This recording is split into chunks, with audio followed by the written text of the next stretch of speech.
This is part of an event that's part of Innovation Week here at Mount Sinai, which this Tuesday and Wednesday is going to be Sinai Innovations, also focused on artificial intelligence.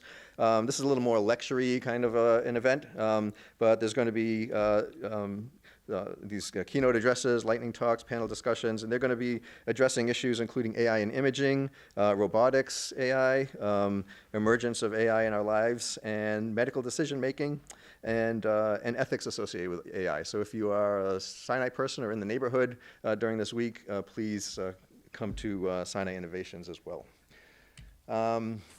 Today's event is we're kicking off the Sinai Health Hackathon. Maybe just a quick show of hands. Have any of you guys attended a hackathon before? Yes? Cool. Attended this Sinai Health Hackathon before? Yes? We see some familiar faces. Take a look at some of the pictures that are coming up. You might recognize yourselves. We've got people from a few areas, a few institutions around the area. I think we may have some folks here from City College. Anyone? Yay. All right. Cooper Union? A few guys from Cooper. Awesome. Anybody come out from Stony Brook? I think we have some. Yes. You can make a little noise. How about RPI? Did you make it? And I don't know if we've got anybody here from Mount Sinai. All right, yay! So it's a nice mix of people, and that's really what we're aiming for. Is part of the focus of this event is to bring people together that wouldn't necessarily have a chance to work together. As we know, the world is increasingly connected and digital, and whether you're making travel plans, paying for things, going to meetings, etc., a lot of this stuff is done digitally now, and it's really having a fundamental change in the way we live our lives. And the same thing is happening in the health world. We think about technology in the context of medical devices, but there's also all of the analysis of the data that comes from those devices and the apps that, especially with wearables and things like this, how do you process all of that data? And so AI is a critical part of this. So part of the there's a sort of a change in how healthcare is being delivered and experienced through this technology, and part of that is how the technologies are developed. And in fact, we can go through these. I'm an engineer by training. We have these lectures of how you develop products and stuff like this. There's sort of this circular process. You do some research, come up with a concept, whatever. You go through this iterative circular process. Maybe there's some patenting or some regulation that has to be addressed. But one of the challenges, especially in healthcare, is that there's often a lack of understanding about the needs and nuances of healthcare among the engineers and the technologists. And likewise, there's often a limited grasp of what the technical capabilities are from the perspective of the healthcare workers. And so the Sinai Health Hackathon is really aimed at disrupting this process at the very early stages and getting the healthcare guys and the technology guys together talking early on and hopefully stimulating some new and innovative solutions.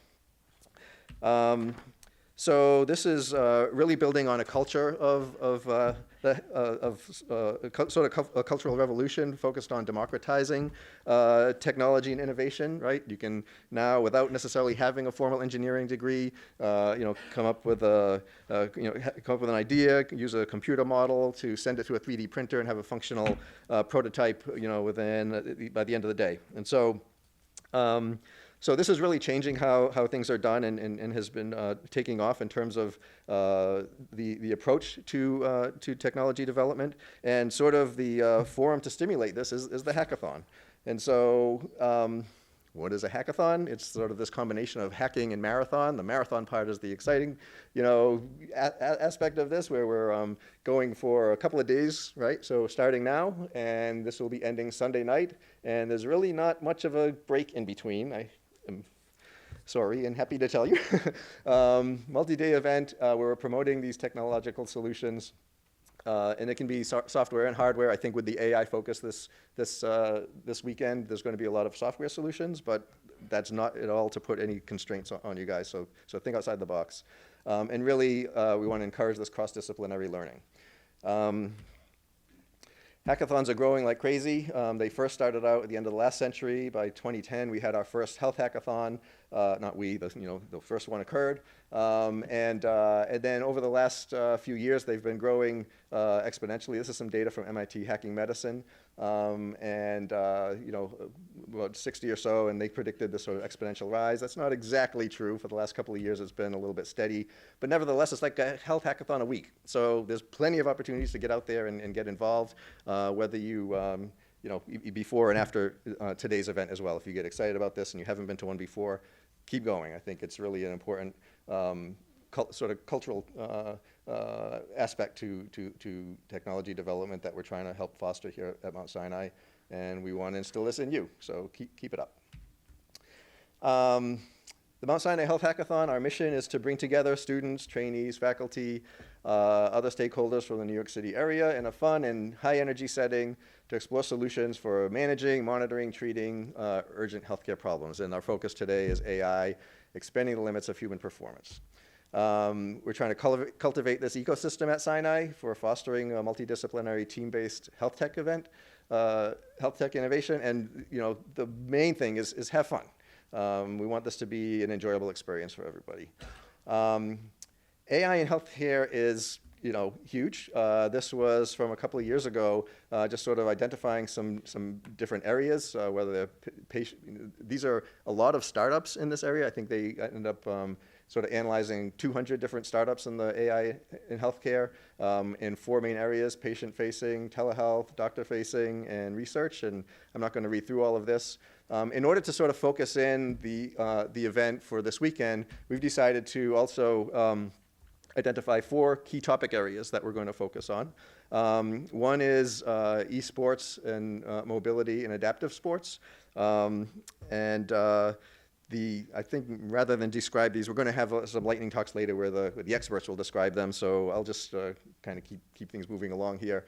Another one in social connectivity and communication. How do you help to prevent people from feeling isolated? Maybe AI is a way to assist with that.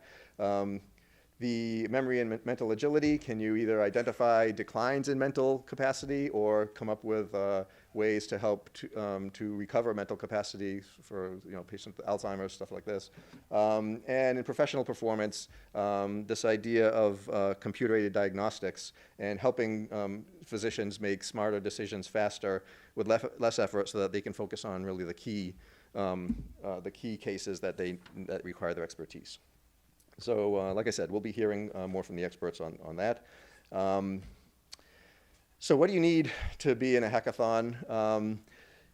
What you really need is to have some ideas, be passionate about it, creative, collaborative, et cetera. Be willing to take a risk. If it's not a good idea, that's okay. Come up with another idea, come up with another solution. So put the ideas out there. And then the point here is you don't need to personally have some of the more technical skills, programmers, designers, et cetera, but you want some of those folks on your team, right? So that's part of why we have these interdisciplinary teams that we're putting together, so that you can make a group that's got both, that's got inspiration and technical capability to make the best solution. And when you came in and registered, you already identified in some of these different areas. I was going to ask for a show of hands here, but I think, well, again, in the interest of time, you've got little colored badges. Look for people who don't have the same color on their badge as you do, and that's what's going to give you a nice multidisciplinary team. And also keep an eye out tomorrow. We have some advisors that are going to be coming through to help. If you don't necessarily have a business person on your team, you can still get some business advice from the folks that are going to be coming through. Okay. So the event flow for the next couple of days. Today, we'll be doing the problem review. So again, the sort of experts will be telling you what's needed. Then we'll break for some food, and you'll have a chance to do a problem and solution pitching. I'll describe what that means. And then by the end of tonight, you'll know what team you're going to be on and what you're going to work on. Spend all day tomorrow and most of the day Sunday working on it, and then Sunday afternoon are your final presentations, and we have some awards and stuff for the top 3 finalists at the end. So what's the schedule look like? Already you've gone through some of this. I hope most of you were able to attend one or more of these various workshops in sort of a warm up to get ready for the hackathon and provide some skills. And then we've got a series of speakers here.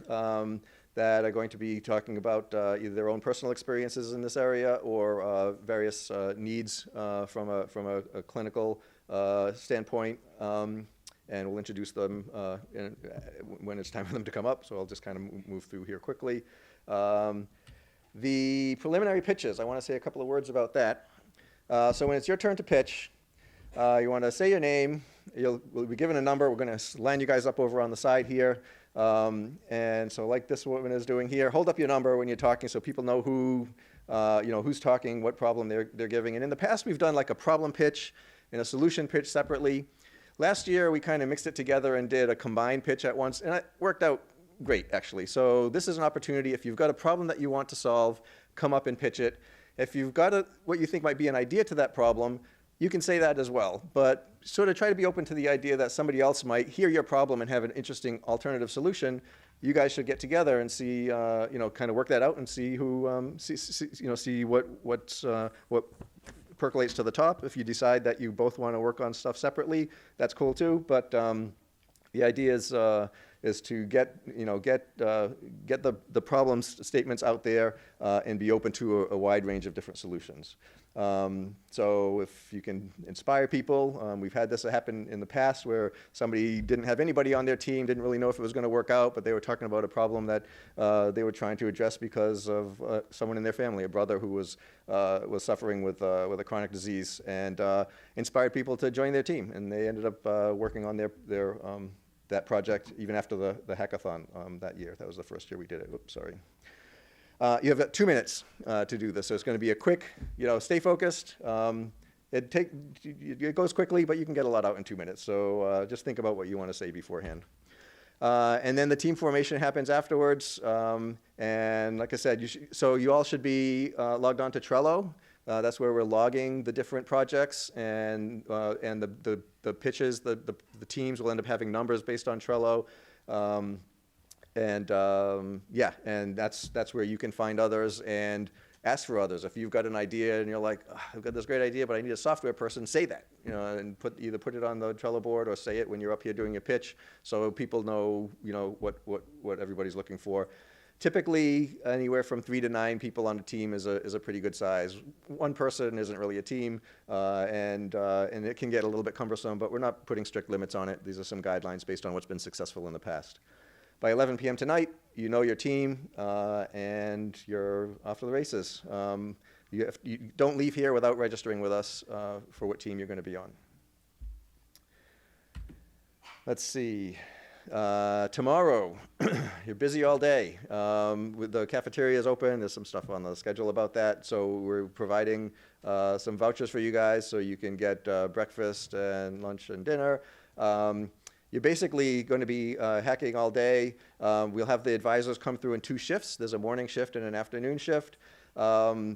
You should get in there, right? This is your opportunity to do stuff, right? So whether it's building something or programming, you can put together a storyboard if you think you've got an app and you haven't actually programmed out a final version. That's fine. We've got this idea of a minimal viable product. So just you want something that's going to demonstrate to the judges that you've got a good idea, you think you've got a good solution, and it's doable. Whether we don't expect completed projects by the end of the weekend. We're not going to kick anybody out tomorrow night either, and sometimes he's not dead. Luckily, he was just taking a little nap. Use the space. The space is here for you guys to utilize. And if you need help, put help wanted. Put a post. On everybody's got an easel. Say you need help, and when the advisors come through and when we go through, we'll make sure we spend the time with teams that need it and don't interfere with teams that don't need the help. And then finally, on Sunday, that's a big day. We've got, again, cafeteria is open for breakfast. We'll do practice pitches at 11 a.m. Everyone is required to do a practice pitch. When you don't do a practice pitch, it's a disaster, so do one. It's hard to get this down to 3 minutes, so you really want that feedback. And we've got a panel of practice judges that are going to be helping to give you some feedback as well and make the best presentation that you can. And then in the afternoon, 3 o'clock, we'll do the final pitches. We've got judges here from industry, from the news media, from CSO, from private company, as well as from academia. It's a great broad group that'll be giving you feedback. And then at the end, we'll judge, and there's some awards as well. Maybe I can just say a few words here. When you're giving a pitch, state what problem you're solving. That's the key thing. Is it an important problem? And how did you come up with a solution for it? How big is this problem? You want it to be a big problem, right? You want it to be solving something that's going to impact a lot of people.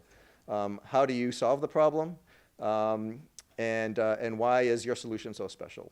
Again, you've got 3 minutes with 2 minutes for questions and answers. We'll cut you off at 3 minutes, so don't go over. That's why the practice pitch is so important. If you've got 10 people on your team or 9 people, you don't all 9 have to talk. Maybe 2 of you can talk and a couple of the other ones can stand by for support afterwards if there's questions. But it's your choice, but you don't have to have every person present. Sometimes that can get a little confusing.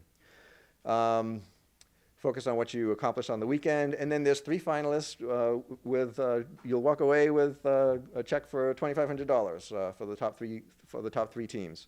And there's also an opening for a wild card slot, so we're requesting all the teams that, the finalists, especially one in addition to one additional one, at the beginning of 2020 for this innovation showcase where you'll get to pitch your ideas in front of some VCs and investors.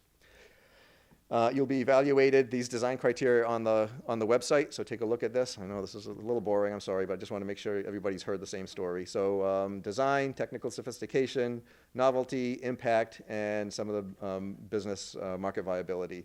And if you've got some sort of a demo, do it, because that helps to make an impact on the judges.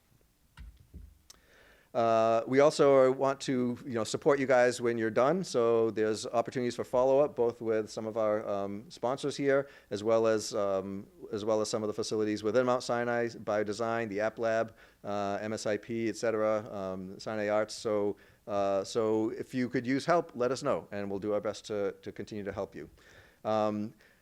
Really, I think this event is something that you get out of it what you put into it. And as an example, I just wanted to mention one. This is from a health hackathon that happened in 2014. This is at MIT.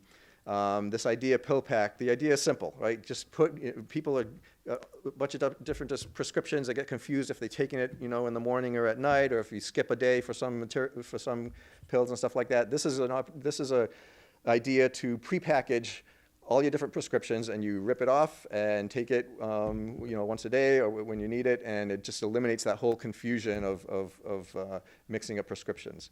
A simple idea, but it raised $4 million at the end of the first year. By 2016, it was growing like crazy. A year later, they had $100 million in revenue, and last summer this was actually bought out by Amazon for $1 billion. So literally, an event like this could change your life. So you can't guarantee it, but you never know. Again, what you get out is what you put in. With that, I would like is there any questions or anything before we move on? I know I moved through a lot of material pretty quickly, and this is all on the website, not in this form necessarily. Any quick questions before we move on? No? All right, well, thanks again for being here. Really.